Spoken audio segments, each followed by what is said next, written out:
Hello traders, నా పేరు సురేష్. మీరు చూస్తున్నారు ఎంఎస్సి ట్రేడింగ్ ఛానల్. ఈ వీడియోలో మనం investor versus trader. Okay. So trader ఎక్కువ మనకి ప్రాఫిటబుల్ ఉంటారా? లేదంటే ఇన్వెస్టర్ ఎక్కువ ప్రాఫిటబుల్ ఉంటారా అని చూద్దాం. ఫస్ట్ ట్రేడర్ అంటే ఎవరు? సో డైలీ ట్రేడ్ చేసేవారు, లేదంటే వీక్లీ స్వింగ్ ట్రేడింగ్ చేసేవాళ్ళు. ఓకే. సో ఇన్వెస్టర్ అంటే లాంగ్ టర్మ్. లాంగ్ టర్మ్ అంటే ఏంటిది? మినిమమ్ ఒక 5 ఇయర్స్ నుంచి 10 ఇయర్స్ వరకి కంప్లీట్‌గా మనీ అనేది ఇన్వెస్ట్ చేసి, ఓకే, స్టాక్స్‌లో గానియండి, లేదంటే ఈటీఎఫ్‌లో గానియండి, దేంట్లో అయినా ఇన్వెస్ట్ చేసి పెడతాడు. సో వాళ్ళని ఏమంటున్నామంటే ఇన్వెస్టర్ అంటున్నాం. ఈ ట్రేడర్ ఏంటిది? డైలీ ట్రేడ్ తీసుకుంటాడు. లేదు అంటే స్వింగ్ ట్రేడ్ చేస్తారు. వీక్లీ ట్రేడ్ చేస్తాడు. ఓకే. సో ఈ ఇద్దరి మధ్యలో మరి ఎవరు ప్రాఫిటబుల్ ఉంటారనేది ఒకసారి మనం అబ్జర్వ్ చేద్దాం. ఓకే. సో ఇక్కడ మీరు చూడండి, నేను ఫస్ట్ చాట్ జీపీటీ ఓపెన్ చేశాను. ఓకే. చాట్ జీపీటీలో ఒకసారి అడుగుదాం. సో ఏమడుగుతున్నాను? What is the percentage of returns of an investor and trader? Okay. So yearly ఎంత పర్సెంటేజ్ రిటర్న్స్ ఉంటాయి? ఒకవేళ 1,00,000 క్యాపిటల్ ఉంటే ఎంత అతను అనేది రిటర్న్ అనేది జనరేట్ చేస్తారనేది ఒకసారి నేను చాట్ జీపీటీని అడిగాను. సో ఇక్కడ చూడండి. సో ఇన్వెస్టర్ రిటర్న్స్ ఎంత ఉంటాయండి లాంగ్ టర్మ్‌లో జనరల్‌గా 10-18%. ఓకే. సో యావరేజ్‌గా మనం ఏది చూసినా గాని నిఫ్టీ 50 లాంగ్ టర్మ్ యావరేజ్‌గా ఏది చూసినా గాని మినిమమ్ ఏమంటారంటే 12-14% సీఏజీఆర్ అంటారు. ఓకేనా. So compounding annual growth returns అంటే కాంపౌండింగ్ అవ్వుకుంటూ మనం ఒక 1,00,000 ఇన్వెస్ట్ చేస్తే ఎంత ఇయర్లీ 12-14% అట్లా ఆయన ఎన్ని రోజులు వెయిట్ చేస్తారు? సపోజ్ 10 ఇయర్స్ వెయిట్ చేశారు అనుకోండి. Okay. So if N investor invest 1,00,000 after 10 years అంటే 10 ఇయర్స్ తర్వాత ఒక 12% గ్రోత్ వేసుకున్నా అని ఎంత ఉంటుందండి? 3,10,000 రూపీస్ అనేది ఆయన గెయిన్ చేస్తారు. ఎవరు? ఒక ఇన్వెస్టర్. మరి 1,00,000 పెట్టి 10 ఇయర్స్ ఎవరైనా వెయిట్ చేస్తారండి? ఇంత ఓపిక ఎవరికైనా ఉందా? 10 ఇయర్స్ తర్వాత ఎటుంటుందో తెలవదు, ఏమైతుందో తెలవదు. ఓకే. సో అందుకని చాలామంది ఏం చేస్తున్నారంటే ట్రేడ్ చేయడానికి ట్రై చేస్తున్నారు. ఓకే. కానీ ట్రేడ్‌లో ఉండే ట్రేడర్‌కున్న వెరీ రిస్క్ ఏంటిదంటే ఆయన ఎక్కువ రోజులనేది సస్టైన్ కాలేరు. ఓకే. సో చూద్దాం. ఆయన రిటర్న్స్ అంటే ఒక ట్రేడర్ యొక్క రిటర్న్స్ ఎట్లుంటాయనేది చూద్దాం. ఓకే. సో ఇది షార్ట్ టర్మ్. షార్ట్ టర్మ్‌లో అంటే ఏంటిది? డైలీ ట్రేడ్ చేయొచ్చు, వీక్లీ ట్రేడ్ చేయొచ్చు, లేదంటే కొంతమంది మాత్రం ట్రేడర్స్ మంత్లీ. ఓకేనా. సో ఇది కూడా రేర్. సో ఇప్పుడు మనం చూసేదైతే మాత్రం మాక్సిమం ఏముంటారు? డైలీ లేదు అంటే వీక్లీ ట్రేడ్ చేసేవాళ్ళు ఉంటారు. ఓకే. సో ప్రొఫెషనల్ ట్రేడర్ ఇక్కడ ఎంత రిటర్న్స్ అని మనం యాన్యువల్ రిటర్న్స్ 12% అని అనుకున్నాం. Okay. So maximum professional are normal traders వచ్చేసి నార్మల్ ట్రేడ్ మాక్సిమం ఏంటిది? నార్మల్ ట్రేడర్సే ఉంటారు. ఎంత ఉంటుంది వాళ్ళ రిటర్న్స్? 10-15% రిటర్న్స్. ఓకే. సో ఒకవేళ ఒక 3-4 ఇయర్స్ ఒకవేళ మంచిగా ట్రేడ్ చేస్తే ఉంటే ఏమైతదంటే 20-50% పర్ ఇయర్. ఓకే. కన్సిస్టెన్స్‌గా ఎంత రిటర్న్ గెయిన్ చేయొచ్చు? Per year 20-50%. ఓకే. ఇక్కడ చూడండి. సో ఇప్పుడు ఒకవేళ 1,00,000 తోని వాళ్ళు ట్రేడ్ చేస్తే పర్ ఇయరే 1,30,000 ఆర్ 1,50,000 ఒక ఇయర్‌లో గెయిన్ చేయొచ్చు. ఓకేనా. సో ఇది ఒక average return of an trader. Okay. So long టర్మ్‌లో మనం చూద్దాం ఒకసారి. ఏమేమి ఉంటాయి? అంటే ఇన్వెస్టర్‌కి ఉండే రిస్క్ ఏంటిది? ట్రేడర్‌కి ఉండే రిస్క్ ఏంటిది? ఓకేనా. సో అది ఒకసారి మనం అబ్జర్వ్ చేద్దాం. ఇక టైమ్ జోన్ చూడండి. టైమ్ జోన్ ఎన్ని ఇయర్స్? Long term. మినిమమ్ ఒక 10 ఇయర్స్ మినిమమ్ మనం చేస్తేనే మనకి రిటర్న్స్ అనేది కనిపిస్తది. సో 1 ఇయర్‌లో ఇన్వెస్ట్ చేసి మనకు చాలా రిటర్న్స్ కావాలంటే రావు. ఓకే. సో షార్ట్ టర్మ్ ఏది? ట్రేడర్‌కి ఉండేది daily or weekly. So average returns ఎంత అండి? 10-18%. యాక్చువల్లీ మనం 12% తీసుకోవచ్చు. ఓకే. యావరేజ్‌గా 12-14% మ్యాక్స్ తీసుకోవచ్చు. ఓకే. సో ఇక్కడనేమో 10-15, 50% ఆర్ సమ్‌టైమ్స్ 100% కూడా తీసుకోవచ్చు. అది మార్కెట్ అనేది మంచిగా మనకి మూవ్ అయితే. ఓకే. సో ఇక్కడ రిస్క్ మోడరేట్ రిస్క్. ఓకేనా. సో మీరు ఇక్కడ రిస్క్ అనేది చాలా తక్కువ ఉంటది. ఎందుకంటే ఇన్వెస్ట్ చేసుకుంటారు. ఇక అది ఎట్లాగో కంపల్సరీ ఒక 10 ఇయర్స్ వరకి కంపల్సరీ పాజిటివ్ రిజల్ట్సే ఉంటాయి. ఓకే. సో ఇక రిస్క్ ఏంటిది? High risk. హై రిస్క్ అంటే ఏంటిదంటే మనము ట్రేడింగ్ చేస్తే ఒక రోజులో కూడా మన క్యాపిటల్ మొత్తం లాస్ కావచ్చు. ఒక 1 వీక్‌లో కూడా క్యాపిటల్ మొత్తం లాస్ కావచ్చు. క్యాపిటల్ అంటే 1,00,000 పెట్టి ట్రేడింగ్ చేసినాం అనుకోండి సపోజ్. సో ఏమైతది? అది ఒక 3-4 months or 1 month or 1 day కూడా 1,00,000 పోయే ఛాన్సెస్ కూడా ఉంటాయి. ఓకే. దాంట్లో హై. కన్సిస్టెన్సీ ఇది హై. కన్సిస్టెన్సీ అంటే రిటర్న్స్ జనరేట్ చేయడం. ఇది చాలా చాలా ఓకే. So efforts. ఇక ఎఫర్ట్స్ అంటే చెప్పాల్సిన అవసరం లేదు. మీరు ఒకవేళ ప్రొఫెషనల్ ట్రేడర్ కావాలంటే very, very, very high efforts మనం పెట్టాలి. ఓకే. సో ఇది. ఇంకో క్వెషన్ కూడా అడుగుతాను సపోజ్. ఓకే. ఏంటిది ఆ క్వెషన్ అంటే ఏ professional trader if trading with 1,00,000 after 10 years. ఓకేనా. ఒక ప్రొఫెషనల్ ట్రేడర్‌గా కావాలనుకుంటే ఒక 1,00,000 పెట్టి ట్రేడింగ్ చేస్తే ఎంత? ఒక 10 ఇయర్స్ తర్వాత ఎంత గ్రోత్ ఉండొచ్చు అనేది మనం ఒకసారి చూద్దాం. ఓకే. సో 1,00,000 క్యాపిటల్ అండి. క్యాపిటల్ 1,00,000 తీసుకొని సో ఫస్ట్ బిగినర్ ట్రేడర్ ఏంటిది? 0-10%. ఒకవేళ బిగినర్ ట్రేడర్ అంటే మాక్సిమం లాస్ అయ్యే ఛాన్సెస్ ఎక్కువ ఉంటది. ఓకేనా. సో బ్రేక్ ఈవెన్ గాని లాస్ అయ్యే ఛాన్సెస్ ఎక్కువ ఉంటది. So many lose just break even. Maximum members lose అవుతారు. లేదంటే సో ఇంటర్మీడియేట్ ట్రేడర్ అయితే ఏం చేస్తాడు? 15-30%. ప్రొఫెషనల్ ట్రేడర్ అంటే 40-60%. ఓకేనా. సో ఇది ఏంటిది? Highly skilled discipline risk management. ఇక ఇవన్నీ మన ట్రేడింగ్ సంబంధించినవి ఇవి తర్వాత చూద్దాం. ఏంటిది? స్కిల్ అంటే ఏంటిది? డిసిప్లిన్ అంటే ఏంటిది? రిస్క్ మేనేజ్మెంట్ అంటే ఏంటిది? ఇవన్నీ తర్వాత చూద్దాం. కాకపోతే ఇది. ఓకే. సో ఇక ఎక్సెప్షనల్ ట్రేడర్. ఎక్సెప్షనల్ ట్రేడర్ అంటే ఓన్లీ టాప్ 1%. 100%లో ఓన్లీ 1 టాప్ పర్సెంటేజ్ ఉంటారు. వాళ్ళు 70-100% మనకి చేయగలుగుతారు. ఓకేలా. ఒకవేళ ఇప్పుడు చూడండి రిటర్న్స్. ఇంకా రిటర్న్స్ ఏం చూపెట్టానండి మీకు?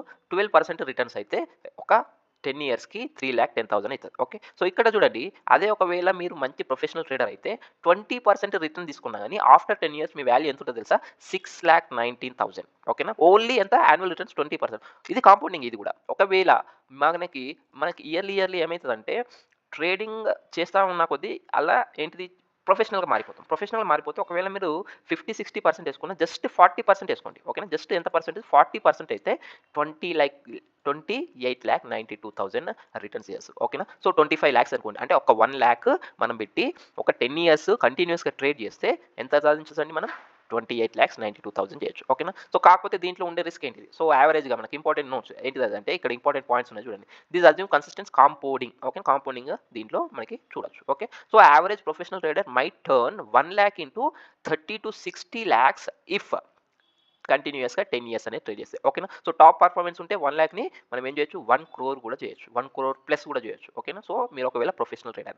ఓకే. ఇది బాగుంది. ఏంటిది 1 లాక్ పెట్టి 1 క్రోర్ కూడా చేసే ప్రొఫెషనల్ ట్రేడర్ కావచ్చు. కానీ ఇక్కడ చూద్దాం. ఓకే. సో ఇప్పుడేంటిది what is the rate of returns of professional trader per year. ఓకేనా. సో పర్ ఇయర్ మనకి ఎంత ప్రొఫెషనల్ ట్రేడర్ ఆల్రెడీ ఇక్కడ చూడండి. బిగినర్ అయితేనేమో -20 నుంచి +10. ఓకేనా. సో హై రిస్క్ ఉంటుంది దీంట్లో. రైట్.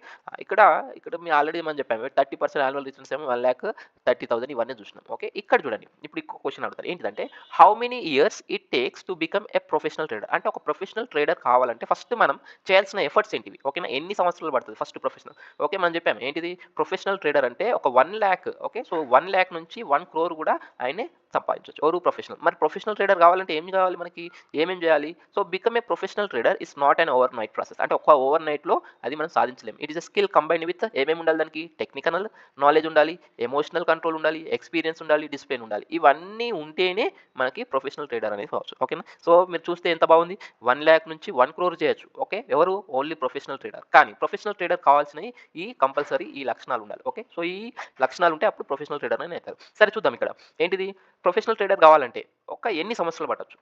సో బిగినర్ అయితే మనకి 0 నుంచి 1 ఇయర్. ఓకే. సో వీళ్ళని బిగినర్ అంటారు. బిగినర్‌లో ఏంటిది ఫస్ట్ లెర్న్ చేసుకుంటారు. ఏంటివి బేసిక్స్, చార్ట్స్ అంటే ఏంటివి, ప్రైస్ యాక్షన్ అంటే ఏంటిది, రిస్క్ మేనేజ్మెంట్ అంటే ఏంటిది, ఎమోషన్స్ అంటే ఏంటివి. సో ఇవన్నీ కూడా ఇక్కడ 1 ఇయర్‌లో నేర్చుకోవచ్చు. ఓకేనా. సో ఇక్కడ 1 ఇయర్‌లో ఎవరు కూడా ప్రాఫిటబుల్ ట్రేడర్‌గా మారరండి. ఓకేనా. సో కంటిన్యూయస్‌గా మనం ట్రేడ్ చేస్తుంటే 1 ఇయర్‌లో ఎవరు ప్రాఫిటబుల్ ట్రేడర్‌గా మారరు. సో డెవలపింగ్ ఫేజ్ దీన్ని 1-3 ఇయర్స్ అంటారు. దీన్ని డెవలపింగ్ ఫేజ్ అంటారు. ఓకేనా. సో దీంట్లో ఏం చేస్తాం starting finding your trading style. ఓకేనా. మీ ట్రేడింగ్ స్టైల్ అంటే ఏంటిది, ఎట్లా ట్రేడ్ చేయాలి, ఇంట్రాడేనా, స్వింగా, ఆప్షన్సా, ఇక్కడ ఈ దీంట్లో మనం తెలుసుకుంటాం. ఏంటిది beginner to break even or learn from mistake. అంటే ఈ 1 ఇయర్‌లో మనం చేసిన మిస్టేక్స్ అన్నీ ఈ 2-3 ఇయర్స్‌లో మనం మొత్తం వాటిని సార్ట్ ఔట్ చేసుకొని మనం బ్రేక్ ఈవెన్ గాని లేదంటే ప్రాఫిటబుల్ ట్రేడర్‌గా మార్చొచ్చు. ఓకే. సో ఇక కన్సిస్టెన్స్ ప్రాఫిట్ ఈ జోన్‌లోకి వెళ్ళామనుకోండి ఎన్ని సంవత్సరాలు మినిమమ్ 3-5 సంవత్సరాలు. అంటే 3 సంవత్సరాల నుంచి అప్పుడు మీరు కంపల్సరీ కంటిన్యూయస్‌గా మనకి మార్కెట్‌లో ప్రాఫిట్స్ అనేది తీయగలుగుతారు. ఓకే. సో ఇక మీరు 10 ఇయర్స్ ఒకవేళ ట్రేడింగ్‌లో ఉన్నారనుకోండి మిమ్మల్ని బీట్ చేసేది ఎవరు ఉండరు. ఇక ఫుల్ టైమ్ ట్రేడింగ్ చేసుకోవచ్చు. చాలా చాలా రిటర్న్స్ గెయిన్ చేయొచ్చు. ఓకే. సో మీరు మరి మీ దగ్గర ఇంత టైం ఉందా? ఎన్ని ఇయర్స్ 1-1 ఇయరా? 1-3 ఇయర్సా? మినిమమ్ 3 ఇయర్స్ ఉంటేనే ఓకేనా. గుర్తుపెట్టుకోండి. నేనేం చెప్తున్నానంటే ఎన్ని ఇయర్స్ ఉండాలి? మినిమమ్ 3 ఇయర్స్ ఉండాలి. ఓకేనా. సో 3 ఇయర్స్ మీరు కంటిన్యూయస్‌గా ప్రాఫిట్ అంటే ట్రేడింగ్ చేస్తా ఉంటే ఓకేనా. సో ఇవన్నీ వదిలిపెట్టేయండి. ఫస్ట్ మీ దగ్గర టైం ఉందా చెప్పండి. ఓకే. సో ట్రేడర్‌కి ఉండాల్సిన లక్షణాలు ఏంటి అంటే ఫస్ట్ మీ దగ్గర 1-3 ఇయర్స్ మార్కెట్‌లో స్పెండ్ చేయగలుగుతారా? ట్రేడర్ కావాలంటే. ఓకేనా. సో అది. దాంట్లో ఏంటిది మళ్ళీ ఫస్ట్, సెకండ్ ఏంటిది మీరు మనీ అనేది లాస్ అయ్యే ఛాన్సెసే ఎక్కువున్నది. ఓకేనా. So first okay. సో ఏంటిది మనీ అనేది లాస్ అయ్యే ఛాన్సెస్ ఎక్కువున్నది. ఇక్కడ గెయిన్ చేయడం కాదు. అంటే ప్రాఫిట్ సంపాదించడం కాదు. ఫస్ట్ లాస్ అయ్యే ఛాన్సెస్ ఎక్కువుంది కాబట్టి మీరు రెడీగా ఉన్నారా? ఫస్ట్ మార్కెట్‌కి కొన్ని డబ్బులు ఇయ్యడానికి రెడీగా ఉన్నారా? అది కూడా ఆలోచించుకోండి. ఓకే. సో 1-3 ఇయర్స్ మినిమమ్ మార్కెట్‌లో ఉండాలి. అలాగే మీరు మనీ కొంచెం లాస్ కావడానికి అంటే నేర్చుకోవడానికి ఒక 20,000 30,000 తీసుకొచ్చి నేర్చుకోవడానికి దానికి కూడా రెడీ ఉన్నారా?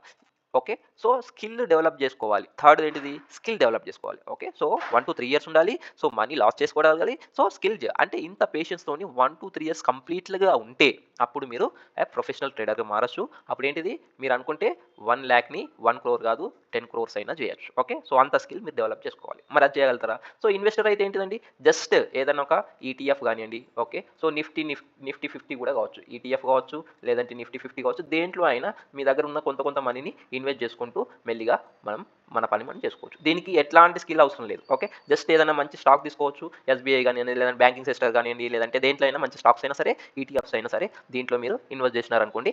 సో 10 ఇయర్స్ తర్వాత రిటర్న్ చూడాలి. ఓకే. సో చూడండి ఇన్వెస్టర్ కూడా ఫాస్ట్‌గా మనీ సంపాదించలేడు. ఓకేనా. సో, మార్కెట్ అనేది ఎట్లుంటదంటే, ఇప్పుడు ఒక్కసారి మార్కెట్ అనేది పైన పోతది, మళ్ళీ కన్సాలిడేట్ అయితది, మళ్ళీ పైన పోతది. సో, ఇట్లా ఒక 10 ఇయర్స్ వరకి మీరు ఉంటేనే కన్సిస్టెన్స్‌గా ప్రాఫిట్స్ అనేది కనిపిస్తది. ఓకే. సో, ఇవాళ 1,00,000 పెట్టి నాకు ఒక 6 మంత్స్ వరకి 2,00,000 కావాలంటే అసలే కాదు. ఓకే. సో, అది మాత్రం మీరు గుర్తుపెట్టుకోవాలి.